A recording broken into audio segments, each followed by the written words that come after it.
లేదా జగనన్న పార్టీలు నిలబెట్టిన అభ్యర్థుల మీద సేమ్ అదే పేరుతో నుండి అభ్యర్థులను నిలబెట్టిండు పాల్సారు. ఇంటి పేర్లు తప్ప మనిషి పేరు కులం అన్ని ఒకటే, సేమ్ టు సేమ్ ఉండేటట్టు ఏడికెళ్ళి పట్టుకొచ్చిండో ఏమో. మరి పార్టీ జెండాలు పార్టీ గుర్తులు కూడా సేమ్ ఉంటాయి. ఫ్యాన్ ఓట్లను కొట్టుకపోయేందుకే పాల్సార్ కుట్రలు చేస్తున్నారు, లొల్లి చేస్తున్నారు వైసీపీ వాళ్ళు. ఆంధ్ర లెక్కనే కర్ణాటకలో కూడా పేర్ల పంచాయతీ నడుస్తుంది. నలుగురు సుమలతలు పోటీ చేస్తున్నారు ఒక్కతానే.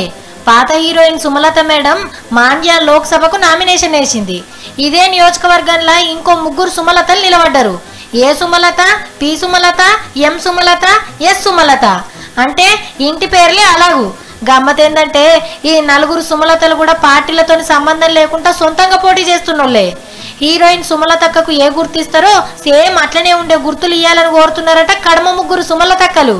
ఇది ఎక్కడ కథరో, నా పేర్లు పెట్టుకొని నా ఇంట పడ్డరు అని నెత్తికి చేతులు పెట్టిందట ఈ మేడం. అసలు ముచ్చట ఏందంటే ఇదే సీట్ కి సీఎం కుమార్ అన్న కొడుకు నిఖిల్ సూటి పెట్టిండు.